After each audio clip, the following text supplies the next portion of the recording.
నమస్తే, welcome to Suman TV. నేను విష్ణు. ప్రస్తుతం పాటు ఆల్గో ట్రేడర్ దయాకర్ స్వామి గారు ఉన్నారు. నేను వారితో మాట్లాడదాం. నమస్తే సార్. నమస్తే అండి. సో అయితే ఇప్పుడు ఆల్గో గురించి మాట్లాడితే చాలామంది ఏమంటారంటే, ఇప్పుడు విష్ణు ఏదో ఆల్గోతో అద్భుతాలు వచ్చేస్తాయి, ఏదో పెద్ద పెద్ద రిటర్న్స్ వస్తాయి అంటుంటారు కదా. అంటే గ్లోబల్గా ఏదో ఒక బ్యాడ్ న్యూస్ వస్తే మార్కెట్కి అది ఏంటి, దాన్ని ఎలా హ్యాండిల్ చేస్తుంది ఆల్గో అనేది చాలామంది అడుగుతుంటారు కదా. అంటే ఇప్పుడు ఎక్కడో అమెరికాలోనూ, చైనాలోనూ, జపాన్లోనూ ఏదో ఒక నెగిటివ్ న్యూస్ వస్తే అక్కడి నుంచి ఏంటి ఇక్కడ మార్కెట్ వాలటాలిటీని, ఇక్కడ మార్కెట్ క్రాష్ని ఆల్గో అనేది ఏ విధంగా పసిగట్టగలదు అసలు? మనకి వరల్డ్ మార్కెట్స్ కానీ ఏవైనా సరే చాలా ఫ్లక్చుయేషన్ ఈ మధ్య కాలంలో చాలా చూసామండి. ఈవెన్ మొన్న లాస్ట్ 5th డే చూసినప్పుడు కంటిన్యూస్ గా వరల్డ్ మార్కెట్స్ పడ్డాయి. జపాన్ లో మన ఇంట్రెస్ట్ రేట్స్ మార్చినప్పుడు, సో దానివల్ల చాలా ఫ్లక్చుయేట్, ఈవెన్ ఓన్లీ మన ఇండియన్ మార్కెట్ కాదు, గ్లోబల్ మార్కెట్స్ కూడా చాలా ఫ్లక్చుయేట్ అయినాయి. బట్ మన స్ట్రాటజీ వచ్చేసరికి ఓన్లీ ఇంట్రాడేనే వర్క్ అవుతుంది. సో మనం చేసిన మెయిన్ స్ట్రాటజీ యొక్క లాజిక్ అనేది మార్కెట్ అనేది ఫ్లక్చుయేషన్స్ తోటి, ఇది ఎవరైతే మనకి క్యారీ ఫార్వర్డ్ చేస్తారో వాళ్ళకి ఈ fluctuation, gap up, gap down, market ఉన్న సడన్ ఫ్లక్చుయేషన్ క్యారీ ఫార్వర్డ్ చేసే వాళ్ళకి ఇది ఇంప్లిమెంట్ అవుతుంది యాక్చువల్గా.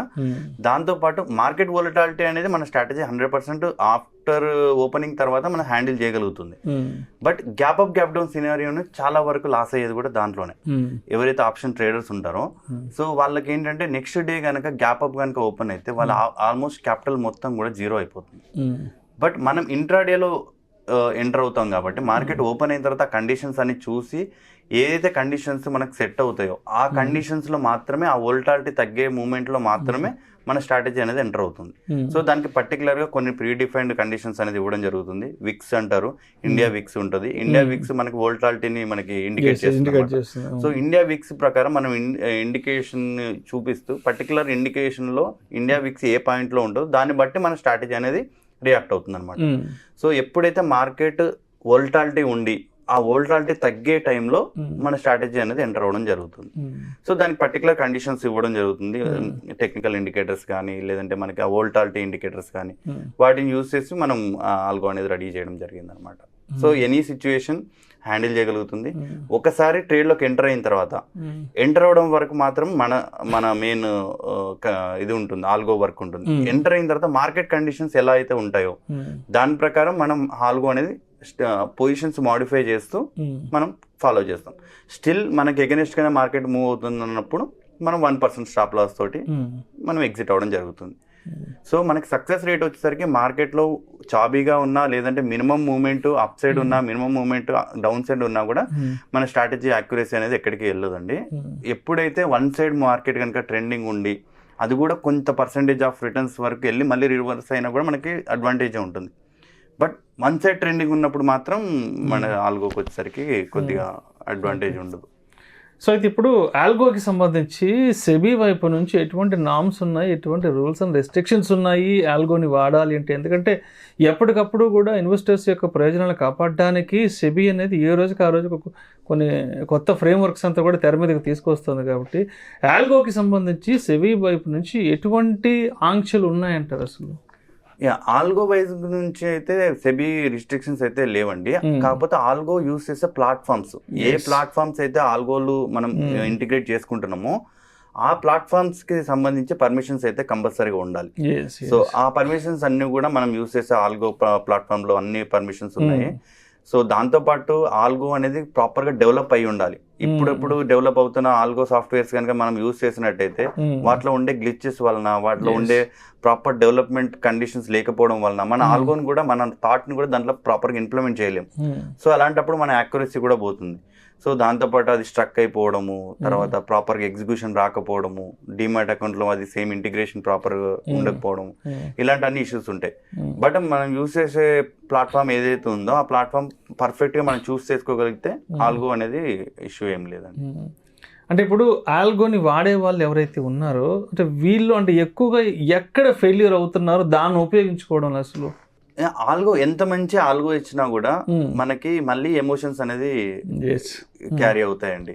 వీళ్ళు ఆల్గోని ప్రాపర్ గా ఏదైతే రిస్క్ రివార్డ్ రేషియో కానీ, మనీ మేనేజ్మెంట్ కానీ అంతా క్యాల్కులేట్ చేసి ఇచ్చినప్పుడు కూడా వాళ్ళ హ్యూమన్ ఎరేషన్స్ తోటి మనం అది పాస్ చేయడం, ఆల్గోని ఒకసారి పాస్ చేసాం అనుకోండి అది రియాక్ట్ అవ్వదు. సో ఆటోమేటిక్ అది మాన్యువల్ ట్రేడ్ తోటి ఈక్వల్. సో టార్గెట్ వచ్చే టైంలో ఏం చేస్తారంటే ఇంకొంచెం టార్గెట్ పెంచుదాం అనే ఉద్దేశంతో మనం ఏంటంటే ప్రీ డిఫైన్ గా ఆల్రెడీ క్యాలిక్యులేషన్స్ పెట్టుకొని ఒక స్ట్రాటజీ తయారు చేసుకుంటాం. దానికి ఒక 1000 రూపీస్ టార్గెట్ అనేది ఇచ్చుకున్నాం అనుకోండి. సో మార్కెట్ ఇప్పుడు మళ్ళీ మనకు ఫేవర్ గా ఉంది, 1000 కంటే ఎక్కువ టార్గెట్ వస్తుందని చెప్పేసి ఆల్గోని పాస్ చేస్తారు. పాస్ చేయడంతో ఏమవుతుంది, అది కాస్త 1000 to 1500 దాకా వెళ్తుంది, మళ్ళీ రివర్స్ వెళ్ళి మళ్ళీ స్టాప్ లాస్ హిట్ అయిపోతుంది. సో ఎప్పుడైతే మనం ఆల్గోని మళ్ళీ మ్యానిపులేట్ చేసి మళ్ళీ దాన్ని స్టాప్ చేయడం, లేదంటే మళ్ళీ దాన్ని రీ ఎంట్రీ చేయడం, ఎగ్జిట్ చేయడం, ఇవన్నీ మాన్యువల్ గా మనం ఇంటర్ఫేర్ అయ్యామంటే ఆల్గో యాక్యురసీ, స్ట్రాటజీ యాక్యురసీ కూడా మనకి పోతుందండి. అలా ఫెయిల్యూర్స్ అయ్యే ఛాన్సెస్ కూడా ఉన్నాయి ఆల్గో. సో ఇది ఇప్పుడు మార్కెట్లో ఈక్విటీ క్యాష్ ఉండగా ఎందుకు చాలా మంది ఆప్షన్స్ వైపు మొగ్గు చూపుతున్నారంటారు? ఈక్విటీ క్యాష్ అనేది ఖచ్చితంగా ఇది సేఫెస్ట్ మెకానిజం అండ్ ఇన్వెస్టర్స్ కి అయితే ఇది పెద్ద అడ్వాంటేజ్ కదా. అసలు ప్రతి ఒక్కరు కూడా ఇన్వెస్ట్మెంట్ అనేది షేర్స్ లో కానీ ఈక్విటీస్ లో కానీ చేయాల్సింది అది. సో అది వెల్త్ క్రియేట్ చేస్తుంది ఫ్యూచర్ లో, ఒక ప్రాపర్టీకి ఈక్వల్ కాబట్టి మనకి ఫ్యూచర్ లో మన తరాలకు కానీ మనకు కానీ అది మంచిగా యూజ్ అవుతుంది. సో దాంతోపాటు గ్రోత్ కూడా ఉంటుంది.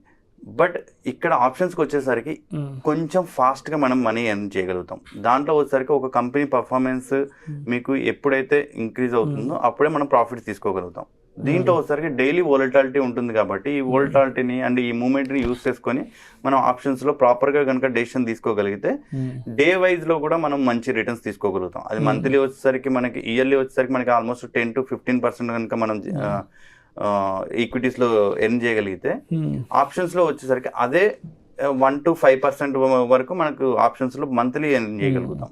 సో దాంతోపాటు ఏంటంటే మనం ఇప్పుడున్న కండిషన్స్ లో ఈక్విటీస్ ని మనం ఏదైతే అమౌంట్ మనం ఆప్షన్స్ లో ఇన్వెస్ట్ చేద్దాం అనుకుంటున్నామో ఆ అమౌంట్ ని ఈక్విటీస్ లో కానీ, ఈటీఎఫ్స్ లో కానీ, ఇండెక్స్ ఫండ్స్ లో కానీ ఇన్వెస్ట్ చేసుకొని దాన్ని ప్లెడ్జ్ చేసుకొని మనం ఇంట్రాడేకి కనుక యూజ్ చేసుకోగలిగితే అటు వెల్త్ క్రియేట్ అవుతుంది, దాంతో పాటు మన అమౌంట్ ని ఎంతో కొంత మనం ఇంట్రాడేలో ఎవ్రీడే మనం గ్రో చేయగలుగుతాం. కాకపోతే దానికి ఒకటి మంచి ప్రాఫిటబుల్ ఆల్గో సిస్టమ్ తో పాటు ఒక ప్రాఫిటబుల్ సక్సెస్ఫుల్ స్ట్రాటజీ అనేది కావాలి. సో అప్పుడు మాత్రమే ఈ ప్లెడ్జింగ్ సిస్టమ్ పెట్టుకొని మనం సక్సెస్ఫుల్ గా రన్ చేయగలుగుతాం. అయితే ఇప్పుడు ఆల్గోకి సంబంధించి ఇప్పటి వరకు ఈ రోజు వరకు ఉన్న మార్కెట్ ఆక్యుపెన్సీ ఎంత ఉంది, అండ్ నెక్స్ట్ ఒక 3 to 4 years 5 years కు ఇది ఎంత ఆక్యుపెన్సీ చేయబోతుంది మార్కెట్ని? యాక్చువల్గా మన ఇండియాలో ఆక్యుపెన్సీ అయితే చాలా తక్కువ అండి, ఆల్గో లాస్ట్ టైం మనం మాట్లాడుకున్నట్టే. బట్ అదర్ కంట్రీస్ లో చూసుకుంటే మోర్ దెన్ 80% మెంబర్స్ మనకి ఆల్గో సిస్టమ్స్ ని యూజ్ చేస్తున్నారు. బట్ మన ఇండియాలో వచ్చేసరికి ట్రేడింగ్ చేసే వాళ్ళ పర్సంటేజే తక్కువ ఉంది. దాంతో పాటు ఈ ఆల్గో సిస్టమ్ యూజ్ చేసే వాళ్ళలో ఇంకా తక్కువ పర్సంటేజ్ ఆఫ్ మెంబర్స్ ఉన్నారు. సో ఇంకా చాలా డెవలప్ అవ్వాల్సింది ఉందండి. ఇంక ఈవెన్ మనకి వచ్చే ఇండియన్ ఎవరైతే demat account holders, demat account brokers ఉన్నారో వాళ్ళు కూడా ఇండివిజువల్ ఆల్గోస్ అనేది ఇప్పుడిప్పుడే డెవలప్ చేస్తున్నారు. ఎవరి వెబ్సైట్ కి తగ్గట్టుగా వాళ్ళ ఆల్గో సిస్టమ్ అనేది ఇప్పుడు తేవడం జరుగుతుంది. బట్ ఇంకా చాలా స్కోప్ ఉందండి. ఆల్మోస్ట్ ఇప్పుడు వచ్చే దాంట్లో మాక్సిమం 10% మెంబర్స్ ఏమో ట్రేడ్ చేసే వాళ్ళు ఆల్గోస్ యూజ్ చేస్తున్నారు. సో మోర్ దెన్ 50% క్రాస్ అయినప్పుడు మాత్రమే ఆల్గో సిస్టమ్ అనేది ఇంకా ప్రాపర్గా ఫాస్ట్గా గ్రో అవడానికి ఛాన్సెస్ ఉన్నాయి. సో దయాకర్ గారు, ఇప్పుడు ఆల్గోలోకి ఎంటర్ అవుదాం అనుకున్న వాళ్ళకి మీరు ఇచ్చే సలహాలు, సూచనలు ఏంటి? ఆల్గోలోకి ఎంటర్ అవ్వాలనుకున్న వాళ్ళు ఫస్ట్ ఒక సక్సెస్ఫుల్ స్ట్రాటజీ అనేది వాళ్ళు బిల్డప్ చేసుకోవాల్సి ఉంటుందండి. ఒక స్ట్రాటజీ ఉన్నప్పుడు మాత్రమే ఆల్గో అనేది మనకి అది సక్సెస్ఫుల్గా రన్ చేయగలుగుతాం. ఎప్పుడైతే సక్సెస్ఫుల్ లాజిక్ ఉందో ఆ లాజిక్ యొక్క యాక్యురసీ పోకుండా ఉండడానికి మనకి ఆల్గో సిస్టమ్ యూజ్ చేసినప్పుడు ఎమోషన్స్ కానీ, గ్రీడ్ వల్ల కానీ మనకి ఏదైతే ఎర్రర్స్ వస్తాయో ఆ ఎర్రర్స్ అన్ని మనం అవాయిడ్ చేసి డైరెక్ట్ గా ఆ స్ట్రాటజీ యాక్యురసీని మన డిమాట్ అకౌంట్ లో కానీ మనం ఇంప్లిమెంట్ చేయగలుగుతాం. సో అప్పుడు మాత్రమే మనకు ఆల్గో సిస్టమ్ అనేది సక్సెస్ఫుల్ గా మనం ట్రేడింగ్ జర్నీలో పార్టిసిపేట్ చేసి మనకి సక్సెస్ అనేది ఇవ్వడం జరుగుతుంది. సో మన ఆల్గో సిస్టమ్ ఒక్కటి మాత్రమే యూజ్ చేసినంత మాత్రం ప్రాఫిట్స్ రావు. ఖచ్చితంగా ఆల్గో సిస్టమ్ తో పాటు స్ట్రాటజీ అనేది మోస్ట్ ఇంపార్టెంట్. ఆ స్ట్రాటజీ అనేది దొరికిన తర్వాత ఎనీ ఆల్గోస్ మనం యూజ్ చేసుకోవచ్చు. నెంబర్ ఆఫ్ ఆల్గోస్ మార్కెట్ లో అవైలబుల్ ఉన్నాయి.